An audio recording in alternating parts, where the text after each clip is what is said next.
নমস্কার সবাইকে, আমি অহনা আবার চলে এসেছি আমার চ্যানেল লার্ন এভরিডে নিয়ে। তাহলে শুরু করি।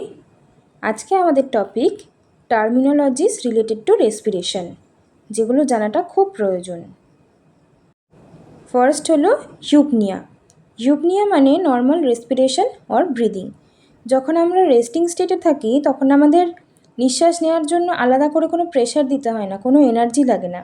সেই স্টেটটাকেই বলা হয় ইউপনিয়া। এরপর হলো ট্যাকিপনিয়া। ট্যাকিপনিয়া মানে respiratory rate greater than 24 breaths per minute. সবাই জানবে আমরা যখন দৌড়ে দৌড়ে আসি বা সিঁড়ি দিয়ে উঠি আমরা খুব তাড়াতাড়ি শ্বাস নিই, সেই স্টেটটাকে বলা হয় ট্যাকিপনিয়া। তারপর হলো ব্র্যাডিপনিয়া।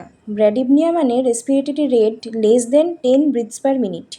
আমাদের রেসপিরেশন যখন খুব আস্তে আস্তে হয়ে যায়, আমাদের নর্মাল রেসপিরেশনের থেকে কম টাইমে, সেই স্টেটটাকে বলা হয় ব্র্যাডিপনিয়া।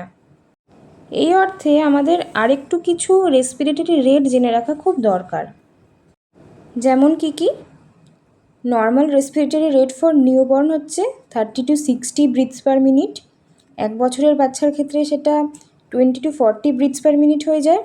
একজন অ্যাডাল্ট পার্সনের ক্ষেত্রে নর্মাল রেসপিরেটরি রেট হয় 12 to 20 ব্রিথস পার মিনিট, আর ওল্ড এজ পার্সনদের ক্ষেত্রে 10 to 24 ব্রিথস পার মিনিট। এই রেটগুলো জানা থাকলে আমরা এজ ওয়াইজ ট্যাকিপনিয়া ব্র্যাডিপনিয়া আমরা অ্যাসেস করতে পারবো। এর পরের টার্মিনোলজি হলো অ্যাপনিয়া। অ্যাপনিয়া মানে absence or cessation of breathing.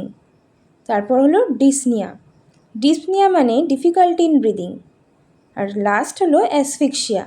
Asphyxia means state of suffocation. State of suffocation মানে আমরা বদ্ধ ঘরে থাকলে আমাদের যেমন একটা শ্বাস নিতে কষ্ট হয়, সেই স্টেটটাকে বলা হয় অ্যাসফিক্সিয়া।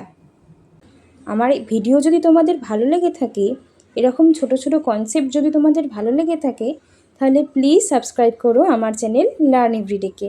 Thank you.